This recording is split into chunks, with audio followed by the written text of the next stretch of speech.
राज हुए हरि राजा भी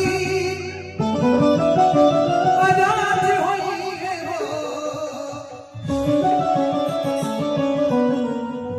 ए ललना। अच्छा आपके मामा है कि नहीं? मामा कोई नहीं है कि बबुआ हमारी माँ राज हुए राजा भी राज हुए राजा भी राज हुए हो।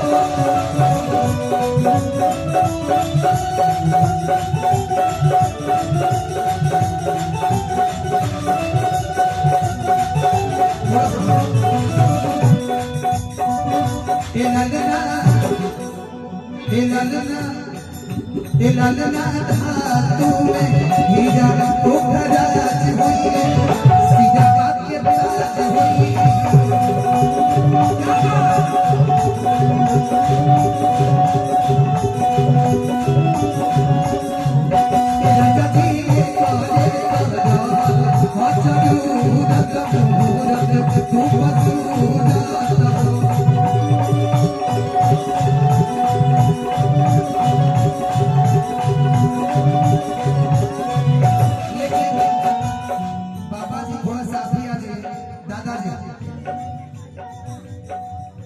एक बार जोरदार ताली बजाइए। धनंजय सर का भैया को चाटे मिल गया। ये ब्रेसलेट दादाजी की तरफ से।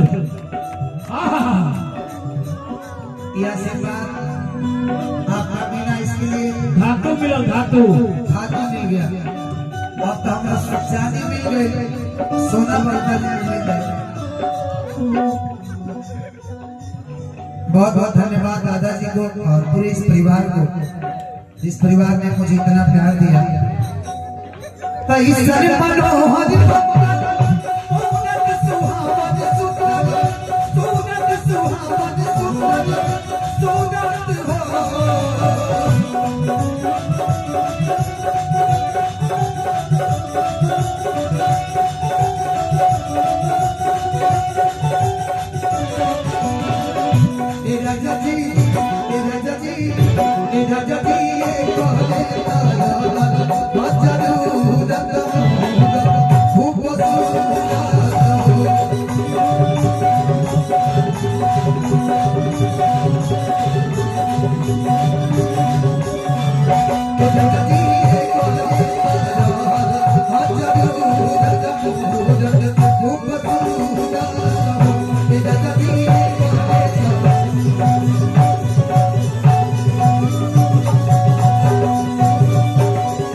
देखिए बबुआ के चाचा के 100 रुपए बेइज्जती कराता है महाराज।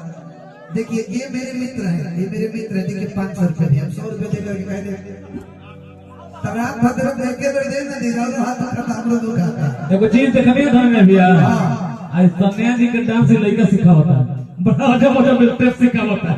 हां तो शिक्षा स्कूल भी क्लास होता है, सर भी क्लास लेते रहते हैं ना, साल में एक बार होता है भाई फंक्शन।